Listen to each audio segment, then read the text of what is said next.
Welcome to Kirstie Alley on The Verge. This podcast is titled PERVS and POODLES. On today's show, Kirstie talks about, you guessed it, PERVS and POODLES. Kirstie welcomes a special in-studio guest, Kelly. Please welcome your host, Kirstie Alley. Hello. It's Kirstie. Once again, I want to thank you for listening to my podcast because I know you have a lot of options. And just so you know, after the second podcast, we were in the top 25 podcasts on Apple Podcast in the comedy section. So thank you. That's because of you. So today on the podcast, which is called PERVS and POODLES, and you'll see why it's called that by the end of this. But today it's Corey and I, and then we have a special guest, and her name is Kelly, and I call her Kelly Coltrane. Hello, Kelly. Hello.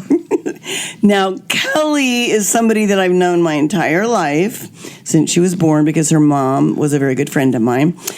And then Kelly and I have just crossed paths with each other forever. Ever and ever. And what would you say? Okay, when you were a friend, then you were nanny? Nanny. To my two children. Yes. Then I was assistant because I wasn't your best nanny. We both know that. I thought you were. No, I wasn't the nanny. I was the nanny that wouldn't swim with them. I don't like to get wet. I wasn't the jump on the trampoline nanny. Really? No, that was Amy and Alex. I know, but I feel like I blanked it all out. I thought if someone asked me, was Kelly a good nanny, I would have said yes. No, and I think your kids would have too, but I wasn't fun nanny, I guess to say. You weren't what is it called? Play date nanny. No. But they love you. So, and then you became my personal assistant, and I love you. And your name is Kelly. And I realized when I was getting ready to do this podcast that I only hang out with people with K names, like Corey, Kelly, my sister's Colette, my brother's Craig. So if you're not one of those C people, then you're out. Yeah. Anyway, so Kelly is here with me. Oh, Kelly's also Corey's wife. Lucky me. Lucky you. There was a time I hated you, Corey. I bet. Oh, my God. When you You're guys not alone. When you guys were first dating, I was like, oh, man, if he doesn't treat you right, then you got to dump him. I know. He had a hard path to cross. I had a lot of people behind me. Well, didn't he have some girlfriend that just was over there in the wings? God, this podcast isn't about me. It's about you guys. Go on. Come on. No, it's about pervs. I mean, why am I drug into this thing yet? Well, that's sort of pervy that you had a girlfriend, but you sort of didn't, but she would come in and out of the picture. And we'll talk about you later. Yeah. God. Okay. So the subject is pervs. And I think part of the thing is that, I was born and raised in Kansas. And not that there aren't any pervs in Kansas, but I guess I just didn't run into any. Right? Right. So I moved to Hollywood, and I just started running into a few. Well, Hollywood, listen, I moved there from Kansas too, and I'm telling you, the perv in Kansas is a very different ballgame than the perv in Hollywood. I would have to say that. I would have to agree with that because it was a whole new echelon of perv for me. Yeah, they have bigger balls to be more pervy in Hollywood, for sure. Bigger balls? Well, I mean, they have, I don't know. I think that there's just more. Wait, are you saying that their testicles are bigger? That's what makes them more pervy? Because it's possible. Or that. Man, I'm not sure I want to be in here for this podcast. Okay, let's just say that today, Corey, that you are a technical person. All right, because Kelly and I've got some stuff to talk about. And if you come into play, which you probably will, just suck it up. I will. Okay, we know that your balls are smaller than the guys in Hollywood, so. Okay, so here's the thing. I was what I call a serial monogamist, if I could say it. Serial monogamist. And the reason I was is because I started dating someone when I was 16. I dated them for 4 years. I married them. I was married for 4 years to them. I got a divorce because I was flirting around with a new guy. And then I lived with the new guy for 4 years. And then I left the new guy. And then, I moved to Hollywood when I was 28, and I'd slept with 2 people. So one being your husband. One being my husband and one being the person I lived with for 4 years. Right. So when I got to Hollywood and met all of my new Hollywood girlfriends, they let me know that was, not really the way it was in Hollywood, and that I needed to get out there and show your business. Exactly. And meet new guys and have more sexual experiences. I mean, I felt like it was 1969 and it was the new hippie era of free love. I was in free love world. And I thought, okay, I'm going to give this a whirl. So the first experience I had with a kind of pervy guy, and this is mild. I'm not going to make it something it's not, but I was kissing him. He had lived with this very famous model, but I was kissing this guy, and then he smacked me on my butt. I had all my clothes on and everything, and he smacked me on my butt, and he goes, "Tell Daddy if you like that." And I was like, in my head, okay, wait a minute. I have a dad who lives in Kansas. His name's Robert, and tell Daddy if I like that. Oh my God, what girl wants to be smacked? I don't. Spanked. Yes, he was a spanker. A spanker. Well, a spanker's better than a lot of things. I know, but at that time, a spanker was are you kidding me? It was like, no, he spanked me and I wanted to slug him. I'm from Kansas. If someone smacks you, you hit him in the face. So I said, no, I don't want this. And he's like, then he's trying to be sexy, like, oh, you don't like to be spanked? I'm like, fuck you. I'm going to fucking blow your head off in about 2 seconds. I was so, you know how us Kansas girls are. Yeah. Okay. We don't let people smack us like that. No, we aren't used to the spank, choke. No. Pull hair. Daddy, do you like this? No, so I said, I got to leave. And he's like, I can't believe you're leaving. I go, you can't believe I'm leaving. And he goes, it's just sex stuff. I'm like, shut up. Anyway, I ran out of his house. Okay, now I thought that was, this was my first experience of what I would call being promiscuous, but what my friends would call you got to waste a few when you get them. You got to kiss a few toads to see, or frogs or whatever they are, to see if you really like them, right? So you're following. The next one was I was going down Laurel Canyon. Laurel Canyon in Hollywood, if you don't live in Hollywood or haven't been there, it's just a canyon that crosses from one side of Los Angeles to the other side, and it's very windy. And I had a new car, and I'd never had a new car. And it was a Toyota Celica convertible. Wow. Right. And the thing it was very expensive, but what I loved about it most that I paid for was a really good radio. Because I'd only had old cars. So I thought, oh my God, this car's got the best radio. So people teased me about that. So anyway, I'm driving over Laurel Canyon, and this guy on a motorcycle, he was on a Harley. I happen to like Harley Davidsons. Duh. I'm driving, and as I'm driving, he's sort of winding in and out of... Oh, so he's showing off. Oh, he's showing off. And he's like, comes up beside me. He's very handsome. And then he goes in front of me, and then he goes over, and then he lets me go in front of him. So we're playing this winding down Laurel Canyon game, and it was sort of sexy. And then, because I'm stupid, he pulls up beside me. I recognized him too, sort of. Right. He was an actor. And he pulls up beside me, and he said, follow me. Now, remember, everyone in your life will tell you when you go to Hollywood, don't follow anyone, and watch out for people because they'll kill you, right? Of course. So if we move to California, or we even visit, we're going to get kidnapped and killed, right? No, yeah, I had that too. Like, Can I go to this party? Because I don't know these people. Are they killers or not? Yeah, I'm sure they are, because that's how we were trained in Kansas. And here, my first opportunity with a guy who pulls up beside me and says, follow me. And I'm like, okay. Yeah, that sounds good. So anyway, so I follow him to this house.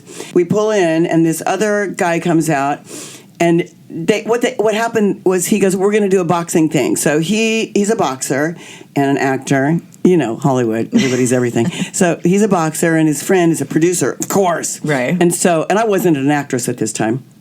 So anyway, they start boxing each other. That was sort of sexy, right? Right. So I had a date with him that night, and he asked me on a date. We went on a date. That was good.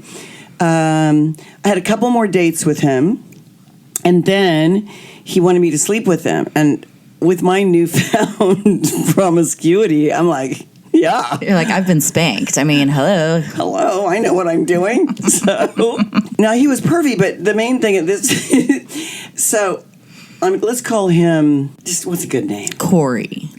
Yeah, let's call him Corey. So Corey and I are get in bed, and we are going to start having sex, but I notice Corey has a penis the size of like a 4-year-old's thumb.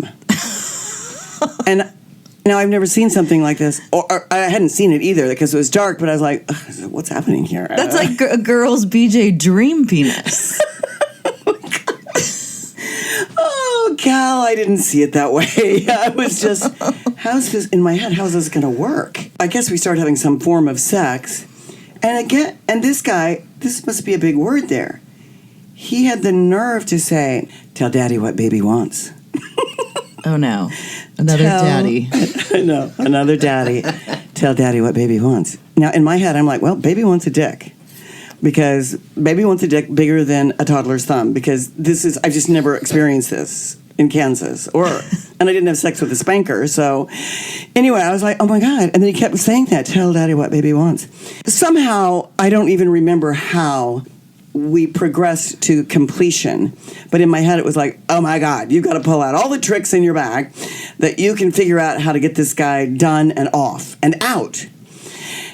So I did, and he left. And then the next day, I was in my new Celica Toyota with the top down. Music blaring, thinking, I look amazing. And I start to drive by the house I lived in, and he was standing on the porch. Of your house? Of my house. He was standing on the porch of my house, I guess, to ask me out again or go for round 2. I don't really know. Tell daddy what baby wants. I know. And baby just ducked down in her Toyota Celica and drove past with no driver. I literally drove, I guess a half a block until I popped back up. Not too smart there either, but, I just couldn't go round 2 with him. Right. Okay, so the only pervy part about that is, and I felt like this, if you have a penis the size of a toddler's thumb, you should maybe say to someone, look, I don't have a very big unit, and you should just know that. And if that's offensive to you or that's weird to you, then let's not go for it. But you don't act all bravado and macho. Or be daddy. No, that's what I mean. You don't bravado, macho, what is tell daddy what baby wants. No. You'd be more like, hi, I'm a little wiener, and if you don't like him, then don't touch him. Do you think a guy's really going to say, hey, hi, I've got a small dick. Do you guys want to bone? I mean, what's a guy supposed to do? Corey. Sorry. Yeah. Well, wouldn't that make more sense than pretending like you have even a normal-sized dick and then acting like you're all that? I don't know. Wouldn't you want...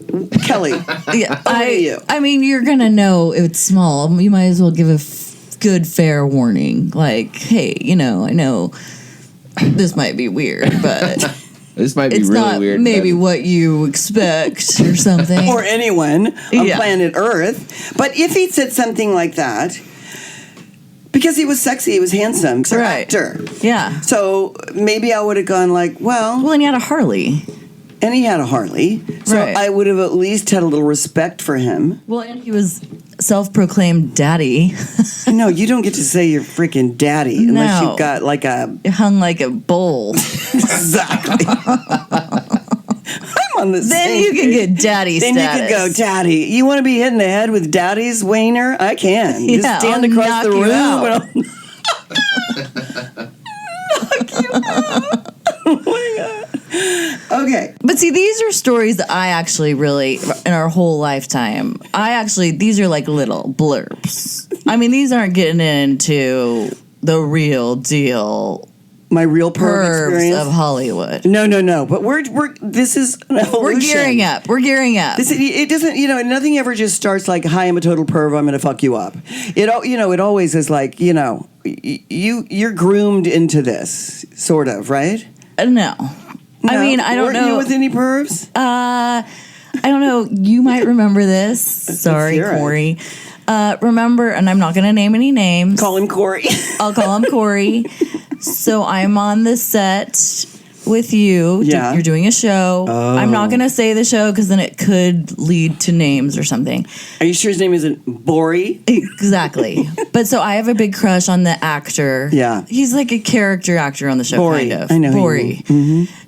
Bori, I couldn't tell because I was like kind of enthralled. It was within the first few years I lived in Hollywood. I've never dated an actor. He pulls me into his trailer. He starts kissing me, and I'm like, oh my God, he's so cute. I'm getting kissed. And then he looks at me. So there was no gradient for me. There was no daddy. There was no nothing. This is what he says. Do you want me to stick it in you so you can see what it feels like? And you said yes, right? No, I honestly didn't know what to say, so I did like the weird schoolgirl laugh, like, hey, he's kidding. You're kidding, right? But he was dead serious. I was like, okay, well, my boss is out there, Kirstie. She's going to kill me. Like, yeah. She's overall, they're filming. In my head, I was thinking to myself, because I had a crush on him. He was cute. Rightfully so, he was cute. So he wasn't joking, but I, in my head, was like, that's a joke. I mean, that nobody really does that. Nobody says that. Like, that's a joke. That was like his flirty Hollywood move, Yeah. So I didn't get the gradient of, hey, call me daddy. I would have been like, oh, yeah, that's a fun. You just got, I'm going to poke you? Yeah, I just thought, hey, you want me to stick this in you so you can see what it feels like? Which I was like, what? In my head, I was seriously like, what? What do you mean? Okay, no.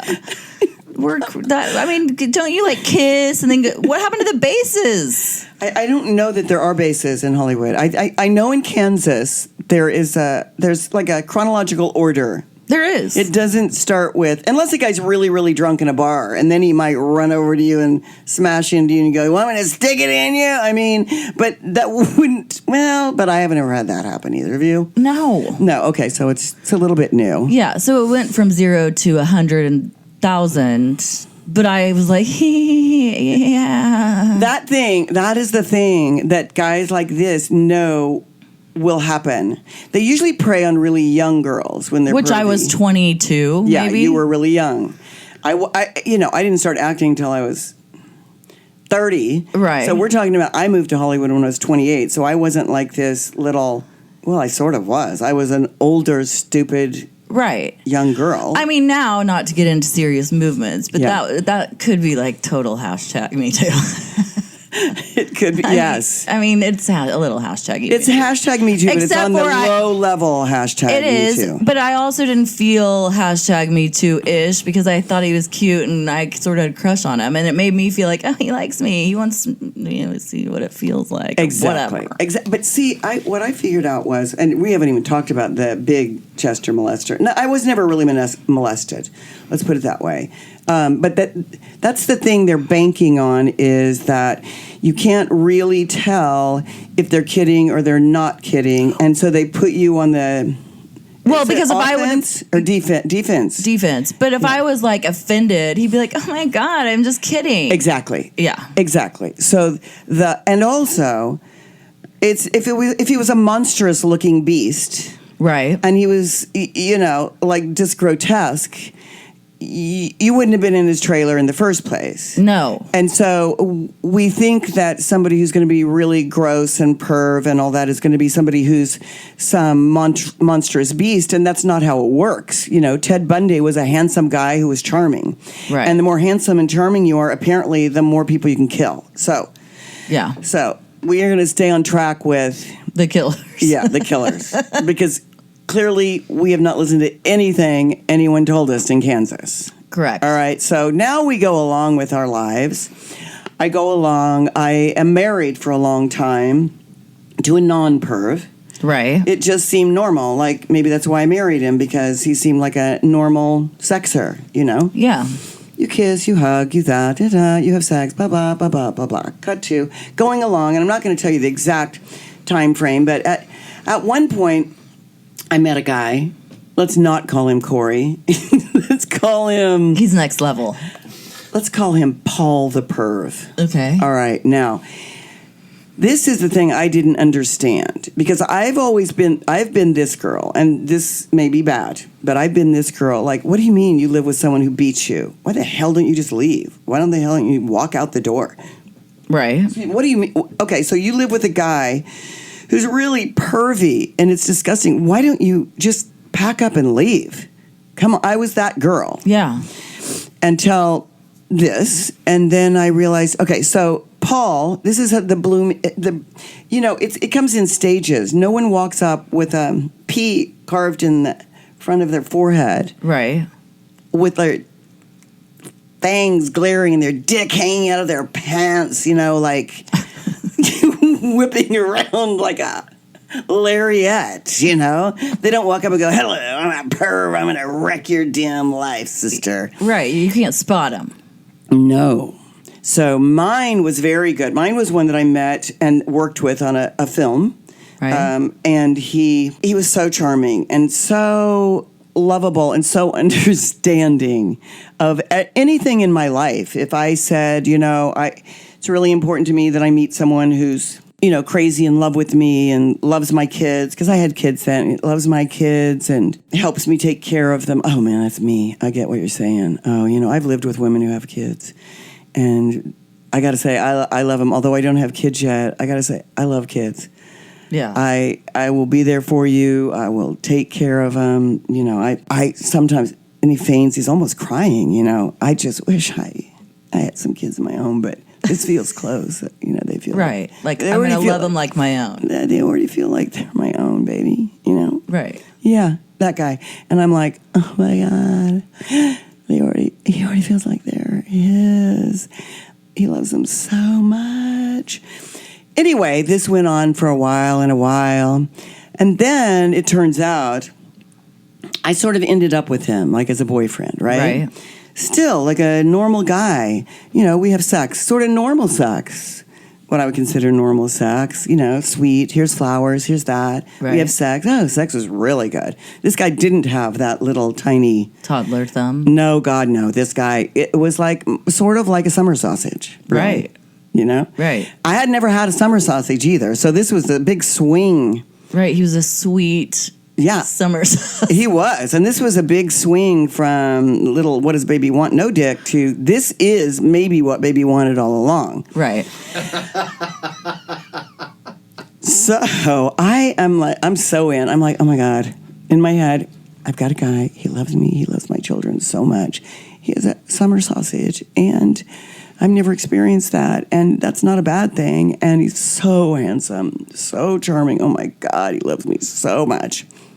So then, as we went along, I remember I was off making a movie, and he came to visit me. And was this remember, the first sign? This was, I think, the first red flag that I can think of. Okay, so he came to visit, and this was about 4 weeks in, I'm going to say. I'm making that up, but let's say it was 4 weeks in, and I'm making a movie, and he comes to visit me. And now, remember, I've only had kind of straight sex, and then really only straight sex because the spanker and the other one was just not really unstraight sex. It was just sex with a thumb. So right. Okay. So he comes to visit me, and we're having sex, and then he reaches over, and out he whips a wig. It's like red hair, right? Oh. Yeah. And he goes, I want you to put this on. And in my head, I'm like, oh my God, he wants me to put a wig on. Yeah, like this is what people call, like role play. I've heard of this. Yeah, this is like... I can be this girl. I want to be this girl. Yeah. I want to be this girl that isn't just missionarying it I'm your up. sexy redhead, baby. Oh my God, yes. So then we had wig sex. And I was like, oh, man, this is so good. I'm so dangerous. I'm so everything and out there. Right. And I'm Hollywood now. I'm not Kansas. So then then it was sort of normalish sex. Then he was going to come and visit me again.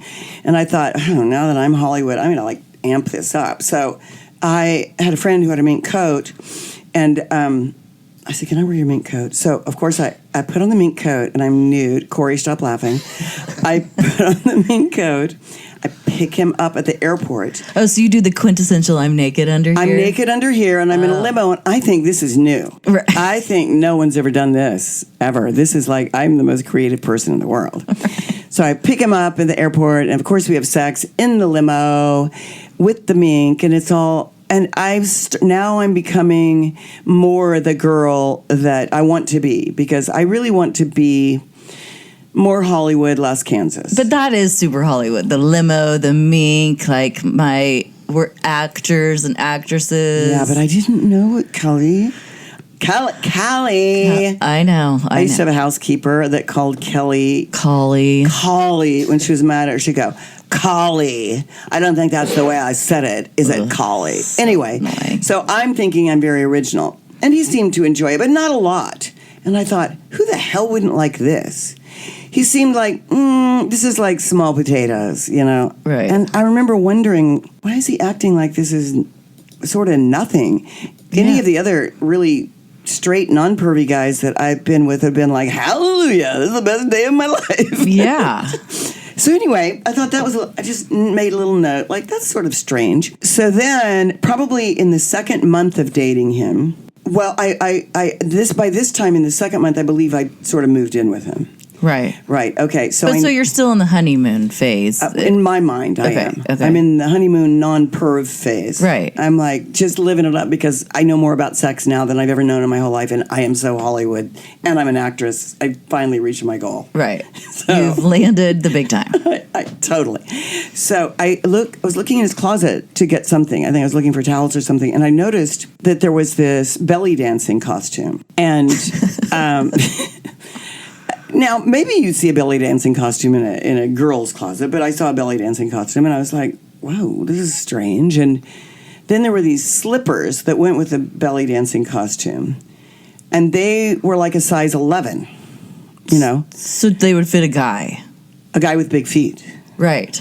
It still wasn't clicking with me, really. And I said, what? I said, Paul, what is the deal with this belly dancing costume? And like you said, they always make you feel like you're insane. Right. Like if you ask a question like that, what the hell is wrong with you? It's like, what do you mean? It's a belly dancing costume. You know, I lived with somebody and it was Halloween and they had a belly dancing. And I went, but okay. But did they have like really giant feet? And these slippers are sort of worn in or almost worn out. So right. But he's going the avenue of like, hey, we live in LA, we're actors. Who doesn't have we're just Halloween. This is just I lived with some girl, she left it here, who cares? Right, okay. And I'm like, okay, everything sort of makes sense and the belly dancing. But I start like going, okay, belly dancing, but the shoes. And then I go, but why are these slippers so big? He goes, I don't know. And it was more like, I don't know, you freaking idiot. They're just... Yeah, like, quit asking so many questions. Don't ask stupid questions of why my belly dancing costume has, like, size 11 pixie shoes. I mean... Shortly and... Oh, also, I left this out. In this guy's house was this room called the dungeon. And... Oh, my God, Christian Grey. Oh, yeah. I think. Only... Does Christian Grey have a dungeon? Well, he has, what's it called? The red room or it's the room where everything goes down. Okay, well, this was before 50 Shades of Grey. And I never read 50 Shades of Grey after because I lived it. There was this dungeon room thing, and I was like, what? There was a dental chair. I know anyone listening is like, oh my God, this girl is so freaking dumb. I get it. I'm dumb. There was a dental chair. Then there was this kind of swing chair. And then there were these sort of torture-looking sex things, right? And I was like, I mean, I don't really talk like this, but I might as well. It's like, hi, what is this? I don't understand what these things are. Right, like what is this room with the dental chair? I said, what is all this stuff? And he says, well, I just filmed a movie, and it was about this kind of pervy guy that, you know, had all these... Like a sex swing. S&M things, and, you know, it was a low-budget film, and we just shot it in here, and we shot the whole movie here, and so we have these things here, and they're just here. Was it a porn? No, I wasn't like that, but I was like, what? Okay, I get that you did that, so why do you still have all this S&M stuff here? again, I'm the dumbest girl in the world, the way he's going to talk to me. And he's like, I don't know. It's a low-budget movie. They brought this stuff. We had this stuff, kept this stuff. I don't know. Maybe they got a deal on it somewhere. I don't know. Crazy. Right. Okay, so going along now, so it starts escalating just probably like if you read 50 Shades of Grey. I didn't, but don't we know they all escalate? Yeah. Okay, so now having sex with him, and he starts the thing where he puts his hand over my mouth and my mouth first, and then my nose and my mouth. And I you go sort of quiet because you're sort of like, wait, is it cool if I do this? Or what is this? Or, I mean, he's not going to hurt me. I mean, of course he's not going to hurt me. So what is this? So you don't know what it is. Right. Then he puts his hand around my throat. Right. And he's not hurting me, but he's definitely trying to kill you. He's simulating killing me, which clearly is getting him off. So he starts, but before I figure that out, he's got his hand around my throat. He's got his other hand around my nose and mouth. And I start laughing. Well, yeah, because that's the go-to move. Well, I start laughing really hard, like, oh my God, this is funny. And he goes, you think this is funny? And I go, well, it's either funny or you're getting off and pretending like you're killing me. So I'm going to go with funny. Oh my God. Anyway, so with him, this escalates into all sorts of situations. I would say probably not the hardcore situations. Right. Because they always know how far, they'll just push you a little further and a little further and a little further, right? Right. But it started, as it progressed with, it makes you, it just chips away at your own integrity, rightfully so. Right. Because you're complicit. Well, yeah. Yeah, I mean, I'd love to just go, oh, I'm the victim of a total perv who I, was with for 2.5 years. I'm the victim. But you went with it. I went with it, and then when I didn't want to go with it, then it has a whole different string of things with it. But the complicitness of, if you're going to be, I don't want to be a victim, but when it gets to a point where you really feel like you are a victim of, because there's a lot of things that go along with this that we can talk about, but the thing that I had to look at towards the end, I mean, I was crazy.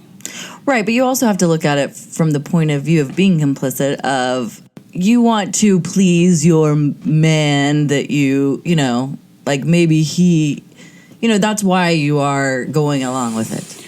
Sort of, but you're also, at the same time you're going along with it, it's very much like, whether we like it or not, it's very much like someone who is getting abused physically. Right. Right?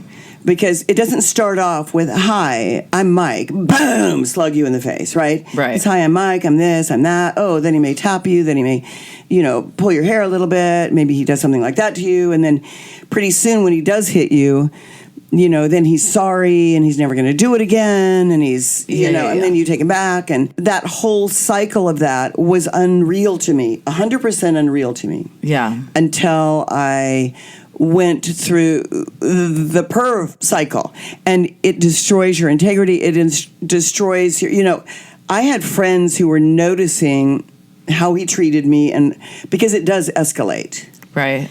And if you're continually going against your own integrity and your own morals, which I was, then obviously it shows up. And I remember one time on the set, an actress, a good friend of mine, Kathy Najimy, said to me, okay, somebody, is Paul hitting you? Is Paul abusing you? And I was laughing like Kamala.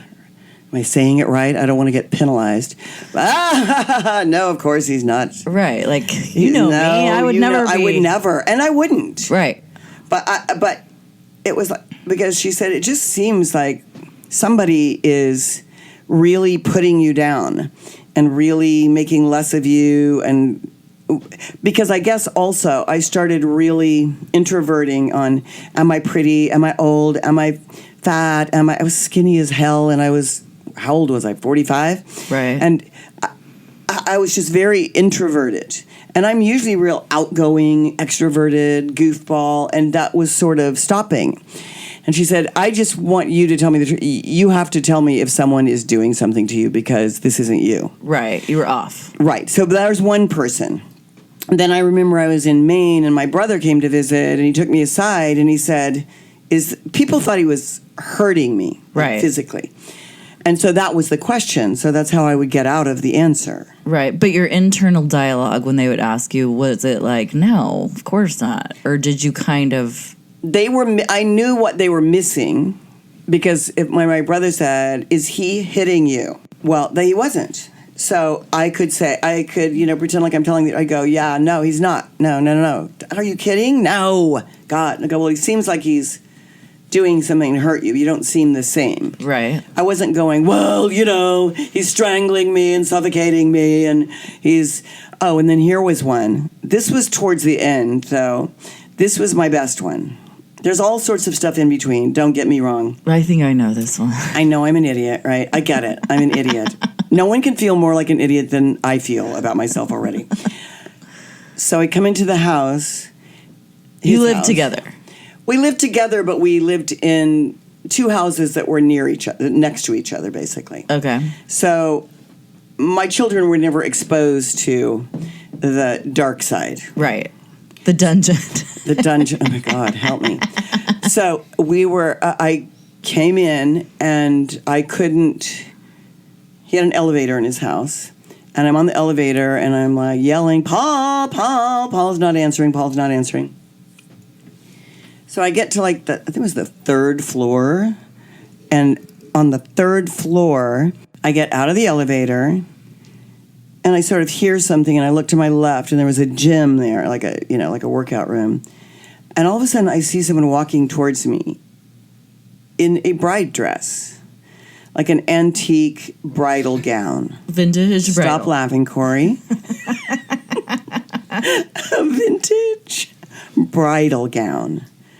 Walking, and it's sort of dark, and I'm like, oh my God, Yeah, there's a ghost. Yeah, it looked like a ghost. It looks very eerie. As the person gets closer, it's freaking Paul in a bride dress. I'm looking at Paul, and Paul comes up and he starts kissing me, like seriously kissing me, romantic. And I start laughing like a lunatic, of course. Right, because that's the weirdest... What else? Well, he wanted me to think it wasn't weird, so I start laughing really hard, and I go, oh my God, what are you doing? He immediately snaps out of his trance and I'm going to have sex with you in my freaking vintage bride dress. Oh my God. And then he goes, I'm just kidding. God, you take everything so seriously. And then what do you think? I go, what? You're kidding. But then it makes you go... Am I just taking everything serious and this is funny and this is a joke and it isn't, but you know what I'm saying? Right, because you're thinking, wait, maybe he's just like eccentric and like interesting or... Yeah, maybe I don't know. Maybe I'm not as, he was younger than me, so I'm like, maybe I'm not hip to this. I mean, it's not hurting me, but what is this? And, oh God. And along this way, I'd met Courtney Love. And we were sort of unlikely friends, I was like Miss Straighty McStraightster, apparently not, but I supposedly was. And Courtney's Courtney, and she's much wilder and has a much greater history. Right. And she's from California, so I was sitting with her, and by this time I was just really sort of destroyed. Yeah. Because it didn't matter how many movies I did, how many shows I did. I had this person who was doing all these things, and it was like I was being gaslit. Right. You're not, no. I go, where were you the last 2 nights when I was filming? What do you mean? I was here. No, you weren't. You were in strip clubs. Right. But I didn't know that. Right. I just perceived it, right? Right. So anyway, Courtney Love, I said, Courtney, God, I got to confess to you. Courtney, I thought, was the only person maybe in Hollywood that could listen to what I was going to tell her. So I go, okay, this is what's been happening. And then he's strangling me. He wants to do this, and he wants to do that. And then he did this, and then he did that, and blah, blah, blah. She goes, girl, I mean, you're talking about 90% of the guys in Hollywood. And, she goes, even this stuff is so old that, I mean, it's like basically the Valley. Right. This is like North Hollywood. If you aren't from LA, North Hollywood in the Valley, where like the hipster suburbia. place. No, yeah, it is suburbia. Yeah. She's like, girl, this stuff has been going on so long, and now it's moved out to the Valley, and it's North Hollywood. It isn't even Hollywood or anything. She goes, these dudes are a dime a dozen. He's not hip. He's just a perv. I was like, oh my God, Courtney, you just saved my life.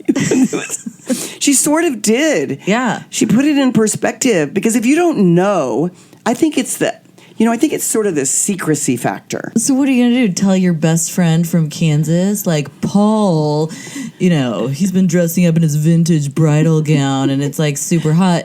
That would be like, what? Yeah, and then he wants to pee on me, and he wants to this, and he wants to that. He's R. Kelly. Right. He's my R. Kelly. Yes. I think one thing that happens is that people in Hollywood try to make you think all of this is so normal, and then you feel sort of like you're that you're like a prude or something. Yeah, I mean, I had a slew of friends that moved to LA and Hollywood from Kansas. And I remember one in particular, and she was dating this guy, and she was sort of the girl that's like, oh, I'm badass, and like, not your prude, really. And I remember the first time her going, yeah, okay, maybe this is weird. Do you guys think this is weird? So I was having sex with this guy. He was an actor guy. Of course, us Kansas girls. And when they were having sex, he was going, oh, you like fucking your brother? Oh, you like fucking your brother? Oh my God. And we were like, what? Yes, that's weird. What do you mean? Like, that's next level. But see how they make you think. The guy will make her think. And she's even asking, is this weird? Of course she knows it's weird. Right, and this is coming from the girl that doesn't think anything's weird. Right, but that's what I'm saying. It's like it's a chipping away at you until you don't think it's weird. And then, here's the next thing I got for you. And you'll think, isn't this weird? No, well, it's weird if you're from Kansas. Yeah. Yeah, the incest, like this foreplay, the brother, sister, I mean, that's next level. That's next level. It's like women who are hit. Love does things to you. Love does things to you where, in a normal world, you love someone, and if they screw up or they make a mistake, you want to forgive them. Right. And you want to move on. Or if you think there's, if they had something wrong with them, you'd want to help fix it, and you think it's going to change. Right. And it does change. The way it changes is it escalates and gets worse and worse and worse. And I keep using the analogy of a woman who's been beaten, but it starts out mild, it gets a little more, and you think you're helping the person, and damn it, you love them. And because it's the affinity, right, that starts out holding you there. Right.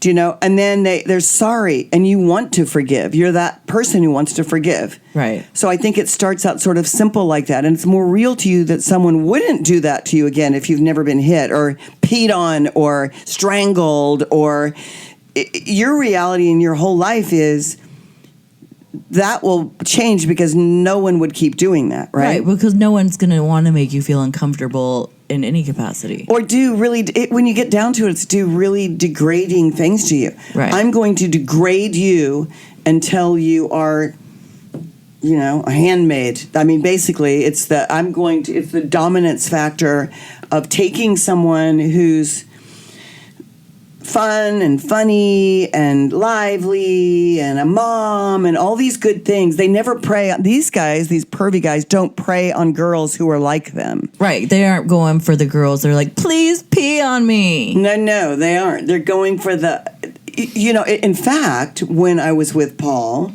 at one time I thought, oh, I've got a good idea. I'm going to sort of strangle Paul. Right, like you were trying. Paul loves strangling. Paul loves strangling and suffocation. Wait till he gets a load of this. Yeah, he's going to be like, oh, baby, yes. So I put my hand around Paul's throat, and he takes my arm and he throws it off like, what are you doing? I said, well, I thought you liked this. He goes, I don't like it. So now I get Okay, Paul only likes strangling. He doesn't like to be strangled. Right. The confusion factor is vast, do you know? And who are you going to tell? Because now you've been complicit and you've gone along with it. And what am I going to say? Oh, Kelly, just so you know, Paul strangles me. He suffocates me. He wears pixie shoes and costumes. He does this or that. He likes to I'm not going to go into the whole history of Paul, because the point is, when you're complicit and there's a secrecy factor where now if you did tell someone, it's gone on so long that they can't help in their brain think, why did you stay so long? What the hell's wrong with you, Kirstie? Why are you so damn crazy? Well, and you pretended you were okay with it. Right. Yeah, that's the other thing. I lied. Yeah, you were lying. You're asking me, are you okay? And it's like, if you said, yes, I'm okay, or no, I'm not okay, it would be a lie on the other end. Right. But it would sort of be like, it's my way to get around it. It'd be like if I was cheating on my husband Saturday night and you said, did you cheat on your husband Friday night because someone saw you with someone? I'd be like, no. Well, I didn't Friday night, but the part I'm leaving out is Saturday night. Right. Do you know, it's that kind of sick game. Anyway, so what I started learning about this was that really someone can't destroy you unless you let them. You could call me the victim of it, and I acted like the victim of it. Trust me. I'm right. like, I can't believe this. I'd cry every freaking day. I'm crying and crying. And why would someone do this to me and blah, blah, blah. But I'm staying. Right. I also have kids, and yeah, they live in the house next door. But what the hell? What kind of mother is doing this? Where she's doing this, and if you're really with someone who's that pervy, what could they possibly do to your kids? Luckily, my kids were never around this perv to find out, like alone, do you know? But the more deep I got into why I was complicit and the more searching I was about myself, the less victim I got and the more strong I got. Right. And the more back to myself I got, and realized, you can't.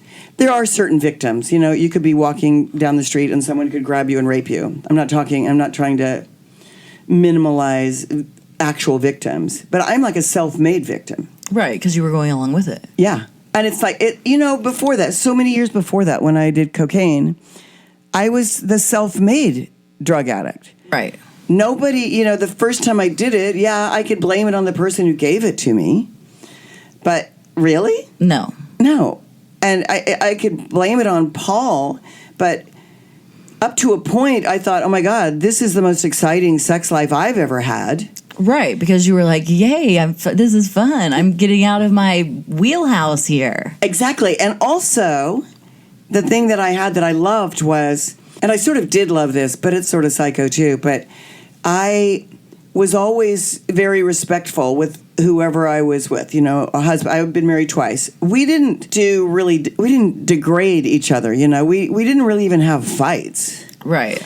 So with this guy, Paul, if we got into a fight, he would, let's say we were standing in the kitchen, he would just take his arm and just swipe everything off of the counter. Like everything. Break things. Oh, yeah. And for me, I was like, oh my God, I love this. Right, because it's like that passion, like I'm going to flip this table because I'm so mad. I'm hot, I'm sexy, I'm passionate, yes.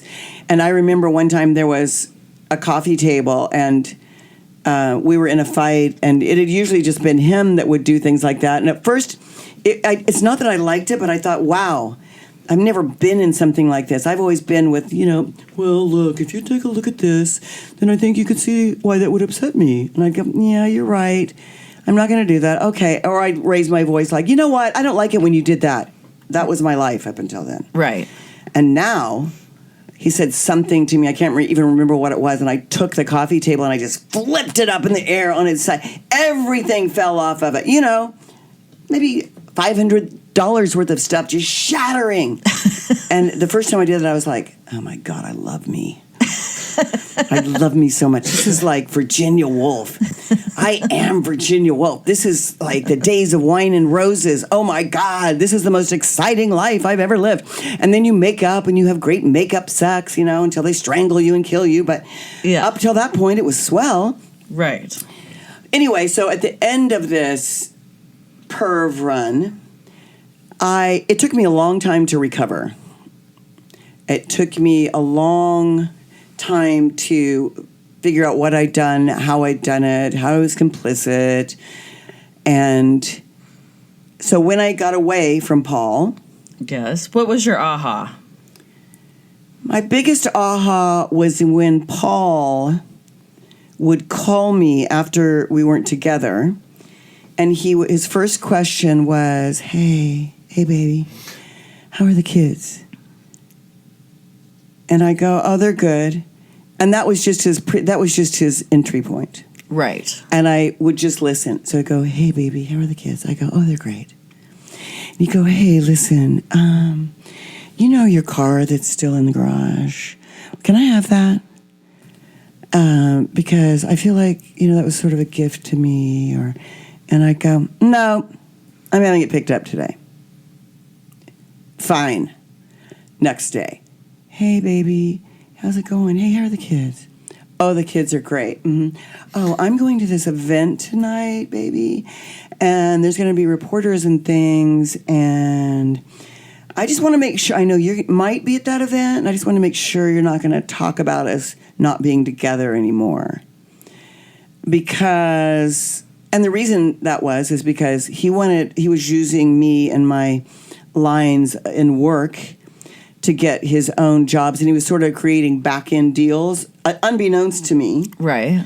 So then there was that factor. So I started getting the idea like, oh, I just don't want it to go in the rags and stuff that we're not together anymore because I know that'll be hard on you and blah, blah, blah. And in my head, I'm like, I saw so clearly. I was like, hard on me.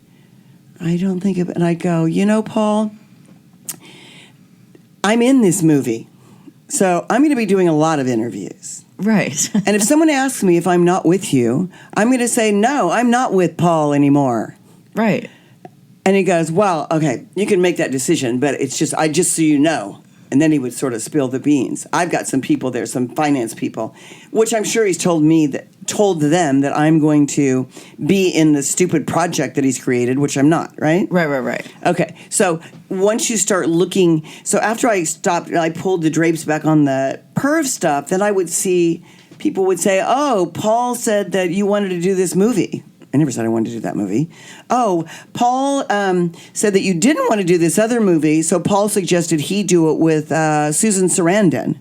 Right. Paul, Susan, how did it come from my movie to Paul and Susan Sarandon? Right. It was so crazy. Yeah. So then when you see all the crazy around it... The writing was on the wall. Right, but also the thing about the sex is that's just how they fixate you. Right. That's how they trap you. Yeah. What? And then you're distracted because you're always, and it was true. My attention was always on why this, why that, why am I miserable, why am I crying, blah, blah, blah, why is he pervy? And then you weren't looking at what they were really doing. Right. So I guess when I moved out, the interesting thing was it took me about a year to fully get over it because it was massive in my life. It may sound stupid to other people, but it was massive in my life. Well, yeah, because you were a serial monogamist. I was, and I was also, I just never turned into that. You know, and I think in the first book of 50 Shades, doesn't she have nervous breakdowns and stuff all the time? Like, not literally, but like, doesn't she break down? Is she crying? Does she feel like she's nothing? What happens? Or is this all glorified?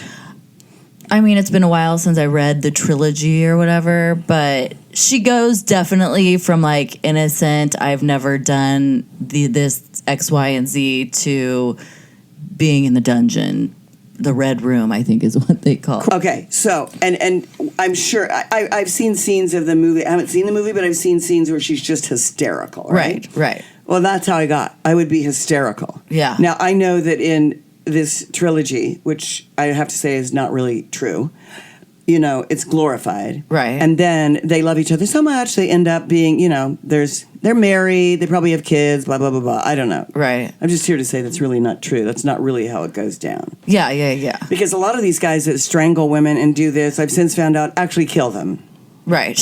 And it actually started with sex. Yeah. It actually started with, you know, doing, you know, sort of simulating I'm killing you, and then it escalates, and then they kill you. Right. So I feel lucky that I'm not dead. And afterwards, when I moved out, for about 3 years, maybe even a little longer, I would get calls from Paul's ex-new victims. Right. So when I also had the consideration, maybe this was just going down more with me and not with somebody else, and no, it was going down with everybody he'd probably ever been with. Right. And since me, and they would call, and they were in hysterics and crying, and Yeah. you know, Paul said that you are a liar and that he doesn't really do things like that, but Paul did all these things that you said he did to me, and oh my God, and what do I... And I felt really bad because these girls were really young, like 19. Right. Like, just got to Hollywood trying to make it with... Or just so young that they would fall for it because he's super handsome, charming, Yeah. talented, actually. And they would fall... And I was sort of shocked that someone would fall into a web of someone when they were my age. But, you know, dumb is dumb, I guess. And naive is naive. I can honestly say I was just really naive because I didn't have an experience in my life that would lead me to not be naive. Well, but you also went from growing up in your parents' house, going to college, living with your boyfriend on a farm or something, right? Marrying him. Like, you never really lived by yourself. No, I never lived by myself. So you didn't have, like, much independent life when you were younger. And then you went from married to serious boyfriend for 4 years to Hollywood. Right. To serious boyfriend for a while, to married, to... Yeah, but it still was age-wise. You know, I didn't even start acting until I was 30.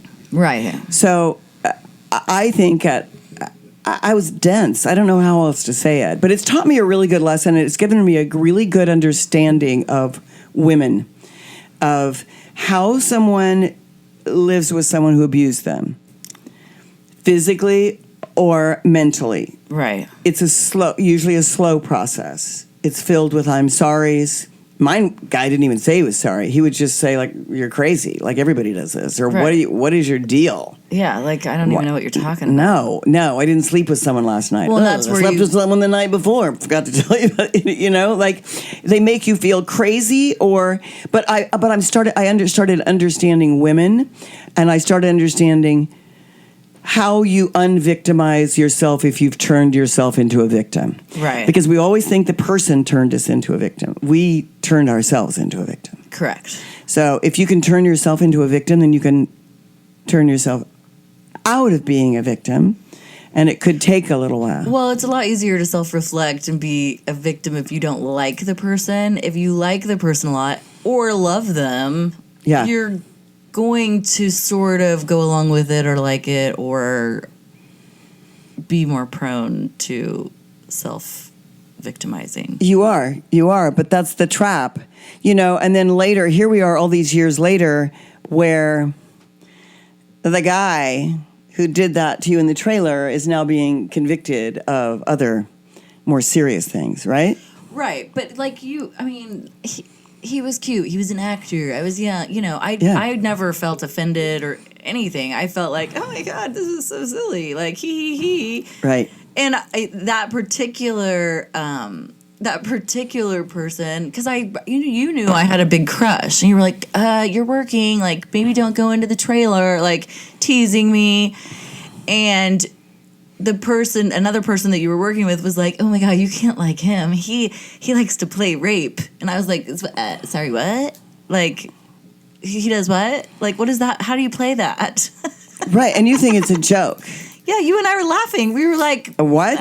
What are you even saying? And cut to all these years later, we have him being accused of these things. Whether he did them, I don't know. Yeah, I don't know either. But I do know that things like this, escalate. Yeah, for sure. And then I guess I could just say to people, to women, which I would like to say that, if you're in this kind of situation, get out.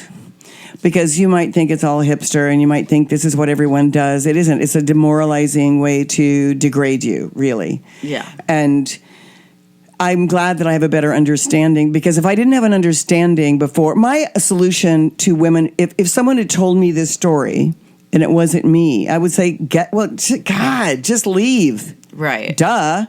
Or if they said, my old man, it hit me, I'd be, that's it. One time, you're out, you leave. Yeah.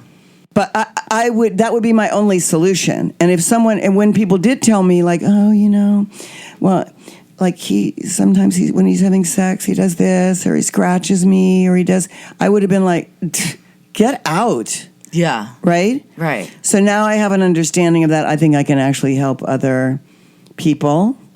And then here was the part that I liked. It makes me cry almost, because when I left, my kids were young. They were, I don't remember what they were. They were sort of young. Yeah. 7. Yeah. 6, whatever they were.